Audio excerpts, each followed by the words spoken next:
Bienvenidos, en este video estaremos trabajando con la lección 3.2 de la currícula de Oracle Academy para el curso de programación de bases de datos con PL/SQL. Cabe señalar que el material utilizado para la realización de este video es propiedad de Oracle Academy, quien cuenta con los derechos reservados de dicho material.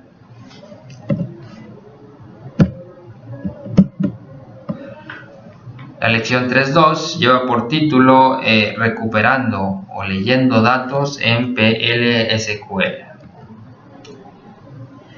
Esta lección cubre los siguientes objetivos: reconocer las sentencias SQL que directamente podemos incorporar o incluir en bloques PL/SQL, construir y ejecutar cláusulas into para guardar los valores devueltos por sentencias SQL de una sola fila, sentencias que nos devuelvan solamente una fila. Construir sentencias para recuperar los datos que sigan las buenas prácticas de programación o los lineamientos de buenas prácticas. Construir sentencias que apliquen los lineamientos de las buenas prácticas al nombrar variables. El propósito, dice en esta lección aprenderás cómo embeber sentencias SQL en bloques procedurales. Ya hemos hecho algo similar, habíamos trabajado con esto, bueno, aquí vamos a hablar un poquito de ello. Dice, aprenderemos la importancia del uso de las directrices y las convenciones para los nombres, principalmente de las variables. Dice, los bloques pueden ser un buen método para organizar tu código. Ya hemos hablado de que un bloque es la unidad mínima de un programa en el lenguaje procedural. Dice, cuando tú revisas el código escrito por alguien más, es más fácil leer partes de un código o bloques, pedazos pequeños de un código. Dice, al leer solamente un solo bloque, pues algo grande, continuo, puede llegar a ser más confuso o revuelto. Hablando de las sentencias SQL que podemos utilizar, dice, podemos utilizar las siguientes clases de sentencias SQL en un bloque procedural. Sentencias select, principalmente para recuperar los datos. Sentencias del lenguaje de ML, por ejemplo, insertar, actualizar, borrar, etc. Dice, sentencias del lenguaje de control como commit, rollback o el save point. Precisamente dice para hacer que los cambios que hemos realizado sean permanentes o sean descartados. Ya sabemos nosotros que estas instrucciones nos permiten confirmar nuestras acciones, nuestros movimientos, nuestros insert, nuestros delete, nuestros update, para que se queden de manera permanente o se descarten, se deshagan. Dice, las sentencias del lenguaje de control de transacciones, pues los estaremos cubriendo o estaremos viendo más adelante en el curso. Sin embargo, nos recuerdan este aviso de que estas instrucciones no están disponibles en el Apex, en el Oracle Application Express académico, el cual está asociado a la currícula. Entonces, pues no vamos a poder comprobar estas instrucciones commit, rollback o save point, pero aunque, bueno, ese no es tema de esta lección. Más adelante estaremos hablando de ellos. Bien, ya hablamos de qué podemos embeber en el bloque procedurales, pero ahora, ¿qué no podemos embeber? ¿Cuáles son los limitantes? Dice, prácticamente no puedes usar directamente instrucciones DDL o DCL.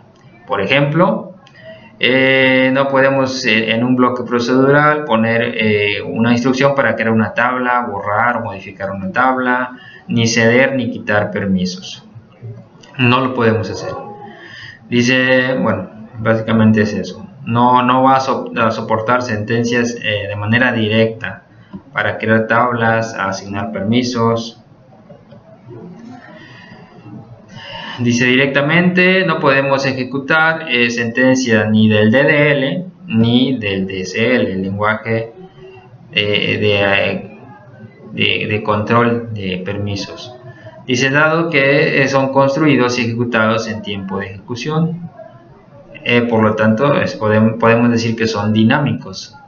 Dice, hay ocasiones en las que podrías necesitar ejecutar una instrucción DDL o DCL dentro de un bloque procedural. Puede ser que digamos necesito hacer esta instrucción, sin embargo acabo de ver que no se puede o que hay una limitante. Dice, la manera recomendada de trabajar con instrucciones DDL y DCL dentro del bloque procedural es usar SQL dinámico.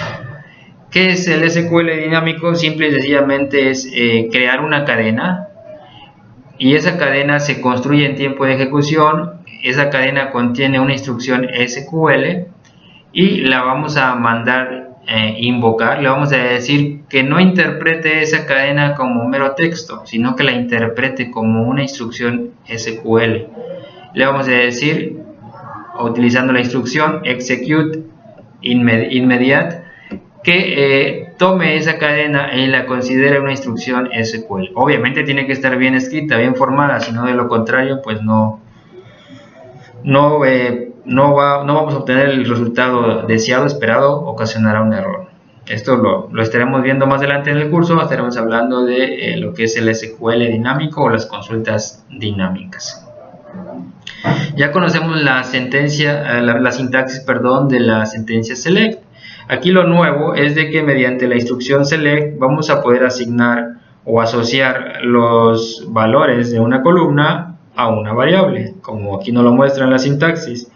En el select voy a listar todas las columnas que quiero recuperar, que quiero leer de la base de datos. Pero en lugar de que me las muestre en pantalla, le vamos a decir esos valores, vacíalos dentro, y le tengo que dar una lista de variables. Si aquí le pongo en el select, hablo de 4 campos, entonces debo de tener 4 variables. Dice, la cláusula into es obligatoria, y en este caso cuando quiero recuperar información de la base de datos y guardarla en variables, dice es obligatoria en este escenario. Ocurre o aparece entre las cláusulas select y from, como aquí lo podemos ver en el ejemplo. Bueno, aquí tenemos la cláusula into. Dice, especifica los nombres de las variables del lenguaje procedural que van a guardar o almacenar los valores que devuelva la instrucción SQL en medio de la cláusula select. Entonces, en el ejemplo que tenemos, pues solamente le estamos indicando que de la tabla de empleados me devuelva el apellido. Entonces necesito una variable para guardar esta respuesta. Aquí podemos utilizar el atributo %type que ya vimos en lecciones atrás. Dado que la variable va a trabajar con el valor devuelto de esta columna, pues deben ser del mismo tipo de datos. Para evitar posibles errores, pues es más recomendable crearlo de esta manera, de esta forma. También, como vamos a ver más adelante, la consulta debe de devolver solamente una fila. Si devuelve más de una, va a provocar un error, dado que a una variable no le podemos almacenar simultáneamente más de un valor. Aquí nos estamos asegurando de que esta consulta devuelva solamente un valor, dado que se está usando en la condición la llave primaria de la tabla de empleados y se le está asignando el 100. Solamente buscamos la fila que tenga la clave 100 y de esa fila queremos que nos devuelva el apellido, y ese valor se va a guardar en la variable el apellido del empleado. Posteriormente se manda a imprimir. Dice, podemos especificar una variable para cada campo. Dice, y el orden de las variables debe de corresponder con el orden de los campos. Por ejemplo, si en mi instrucción de selección, en mi cláusula select, le pongo primero fecha de nacimiento y salario, entonces en el mismo orden deben de ir las variables correspondientes. Primero la variable para guardar la fecha y luego la variable para guardar el salario. Entonces hay que tener mucho cuidado con ello. Y recuerden el uso del atributo %type para evitar que las variables pues no coincidan con los tipos de datos o las longitudes de las columnas. Para evitar eso, entonces %type nos va a asegurar de que siempre sean del mismo tipo. Dice reglas al embeber instrucciones para recuperar datos en el lenguaje procedural. Dice las sentencias select dentro de un bloque procedural caen en, podemos decir, en clasificaciones ANSI de lenguaje SQL embebidos, para los cuales las siguientes reglas aplican. ¿Cuál es esa regla? Dice, las consultas embebidas, las consultas SQL embebidas deben de devolver exactamente una fila, lo que ya les comentaba hace un momento. Veamos el ejemplo. Tengo una instrucción select en la cual se está recuperando información de la tabla empleados, pero como pueden ver no hay ninguna condición, no existe un where. Por lo tanto, si la tabla tuviese 10 empleados, me va a devolver 10 valores de salarios, los salarios de los 10 empleados. Y al quererlo asignar a la variable, esto va a ocasionar un error. La única manera de que esto funcionase es que la tabla tuviese una sola fila. Sin embargo, pues creo que no es lo más lógico. No tengo una tabla en la cual tenga nada más un solo empleo. Entonces hay que tener cuidado con ello.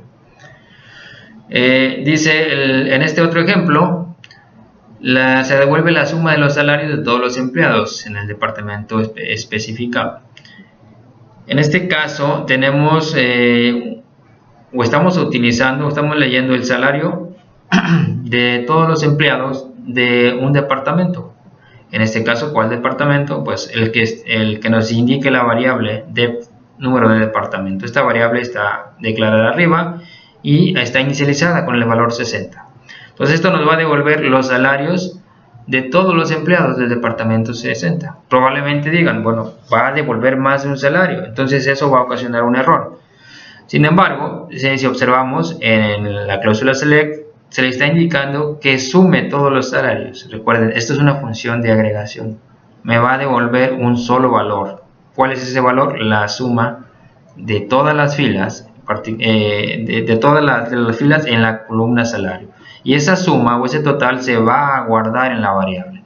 En este caso no tenemos un problema de ese tipo, dado de tipo en el que devuelva más de una fila, dado que al momento de utilizar la función de suma vamos a obtener solamente un solo valor al final. Algunos otros lineamientos, bueno, dice cada sentencia SQL debe terminar con punto y coma, cada valor recuperado debe ser guardado en una variable usando la cláusula into, la cláusula where es opcional y puede contener variables de entrada, puede contener constantes, puede contener literales o expresiones del lenguaje procedural. Es opcional, pero sin embargo, como en muchos otros casos, es muy común, bastante común y muy recomendable que utilicemos una cláusula where. Dice, sin embargo, tú debes de asociar solamente una sola fila. Dice, y el uso de la cláusula where, por lo tanto, es necesario. Y que nos dicen, bueno, ¿por qué piensas qué tú piensas acerca del caso donde no sea necesario? Bueno, pues a lo mejor si nada más tengo una sola fila en la tabla o algún otro caso donde solamente haya posibilidad de que me devuelva una sola fila. Entonces ahí podría omitir el where.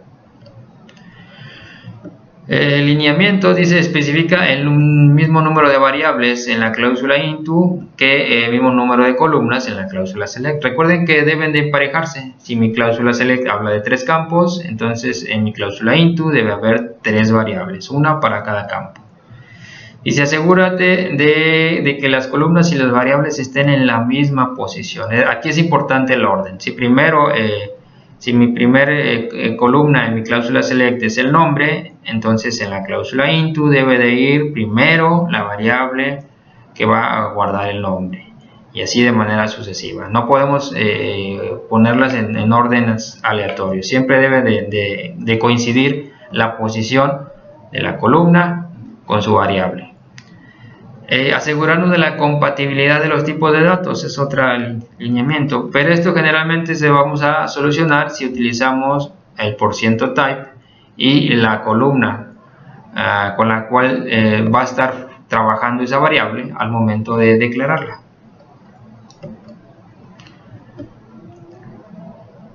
Otro alineamiento, otra recomendación es evite la ambigüedad.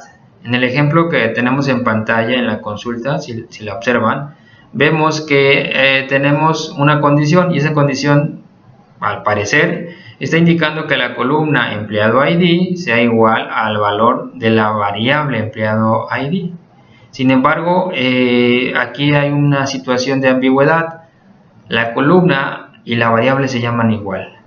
Entonces, esto va a ocasionar un error. Dice, este ejemplo lanza un error en tiempo de ejecución, una excepción en tiempo de ejecución no controlada, debido a que la cláusula where, la variable, el nombre de la variable es el mismo que el nombre de la columna. Entonces deben de evitar utilizar nombres de variables que vayan a dejarnos en una situación de ambigüedad. En este otro caso, continuando con el tema de ambigüedad, dice, ¿qué es lo que se va a borrar en el siguiente bloque? Podríamos pensar, como alguien lo mencionó, bueno, va a borrar a todos los empleados que se apelliden King. Pareciera que sí, sin embargo estamos en una situación de ambigüedad. La variable se llama igual que la columna, entonces esto nos va a ocasionar un error. Dice, ¿removerá la fila donde el apellido del empleado sea King? Pues no, lo más seguro es que tendremos un error. Por lo tanto, bueno, algunos lineamientos para nombrar nuestras variables. Dice, usa una convención de nombres para evitar la ambigüedad. Evita utilizar nombres de columnas como identificadores, lo que ya mencionábamos. Dice, un error puede ocurrir durante la ejecución debido a que el lenguaje procedural revisa la base de datos primero para una columna en la tabla. Los nombres de las variables locales y los parámetros formales tienen precedencia sobre los nombres de las tablas de la base de datos. Fíjense que lo que dice, los nombres de las variables son más importantes o van a ser primeramente considerados los nombres de las variables y de los parámetros antes que los nombres de las tablas. Si tengo dos objetos que se llamen igual, lo primero que va a considerar es de que sea una variable antes de que sea una tabla. Y de igual manera dice, los nombres de las columnas tienen precedencia sobre los nombres de las variables locales. Entonces, si tengo una columna A, una variable A y una tabla que se llame A, lo primero que va a considerar o a pensar es que A sea una columna. Entonces, por eso es importante evitar esa ambigüedad. En resumen, bueno, aquí se está terminando nuestra lección. Dice, pues hemos aprendido a reconocer qué sentencias podemos directamente utilizar en los bloques procedurales, a utilizar la cláusula into para guardar o retener los valores de sentencias SQL de una sola fila, construir sentencias para recuperar esos datos y que sigan las buenas prácticas de programación. Y también ver cuáles son las buenas prácticas, las buenas directrices, las buenas recomendaciones para lo que es el nombrado de nuestras variables. Bien, aquí termina nuestra lección. Vayamos ahora a conocer la práctica. Bien, bueno, ahora estamos viendo la práctica. Esta es la práctica de la lección 3.2. Rápidamente se las explico, se las comento. Esta práctica no tiene una sección de vocabulario, no hay ningún nuevo vocabulario que debamos de identificar. Directamente se pasa a lo que es una sección de práctica. En el número 1 pues hay que asignar si cada una de las sentencias que se nos ilustran en esta tabla es válida en el contexto del lenguaje PL/SQL o no es válida. Esa es la indicación. Por ejemplo, dice, tenemos una sentencia donde se está modificando un usuario, luego se está creando una tabla, luego borrando una tabla, haciendo un select, entre algunas otras instrucciones. Entonces hay que identificar si cada una de estas sentencias son válidas o no son válidas según la lección en el contexto de un bloque procedural. Posteriormente, en el punto número 2, hay que crear un bloque procedural, un bloque PL/SQL, y se nos indica que este bloque debe de seleccionar o encontrar el ID del departamento, pero el más grande, el máximo. Y selecciona el máximo Department ID de la tabla de departamentos y hay que guardarlo en una variable. Esta variable, bueno, aquí ya nos están dando el nombre para esta variable, vmax depth no. Dice despliega el máximo o el Department ID más alto, más grande. Declara la variable que sea del mismo tipo que la columna Department ID. Dice incluye una sentencia select para recuperar el ID del departamento más alto de la tabla de departamentos y despliega esta variable, la variable vmax. Básicamente hay que encontrar cuál es el ID más grande, guardarlo en una variable y mostrarlo. Posteriormente, en el punto número 3 dice el siguiente código se supone que despliega digamos el nivel más alto y el más bajo sobre el nivel del mar para un país dado, una vez que se ha introducido el nombre de un país. Y sin embargo el código no funciona, hay que arreglar el código según los lineamientos para la lectura o la recuperación de datos que aprendimos en esta lección. Entonces hay que checar por qué este bloque no funciona correctamente, por qué no trabaja, y hacer las debidas correcciones. Posteriormente, en el punto número 4 dice ejecuta el siguiente bloque anónimo. Este debe ejecutar de manera correcta. Dice que está correcto este código, entonces no hay ningún problema. Una vez que hayan ejecutado este código, hay que responder las siguientes cuestiones o las siguientes actividades.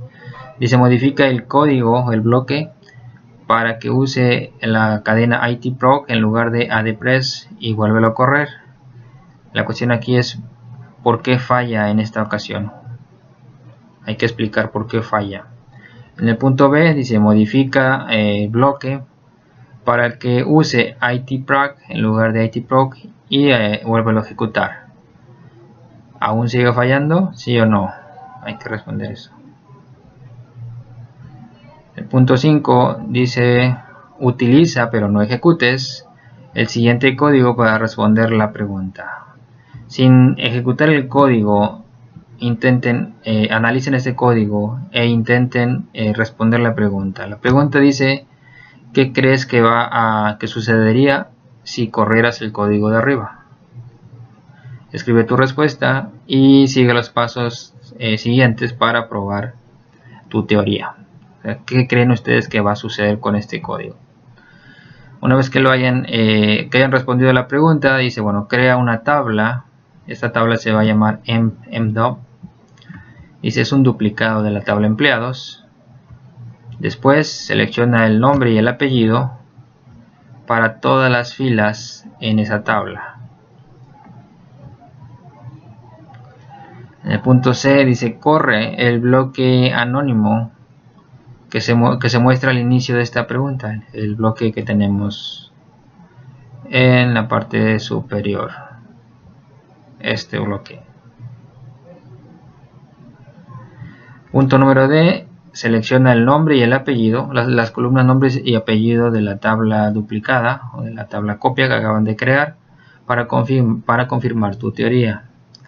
En el punto E dice, ahora vamos a corregir el código de tal manera que cambie solamente el nombre, el first name, para el empleado cuyo apellido es Fay o Fay. Dice borra la tabla y vuélvela a crear. El punto F, modifica el código mostrado al inicio de esta pregunta. De tal manera que el empleado cuyo apellido sea Fay, el nombre sea actualizado a Jennifer. Ejecuta tu bloque modificado. El punto G, confirma que tu sentencia de actualización ha funcionado correctamente. Bueno, pues corran una instrucción de selección para corroborar que los cambios pues han sido asignados. El punto 6, ya para acabar, dice: es posible nombrar a una columna en la tabla del mismo nombre que la tabla.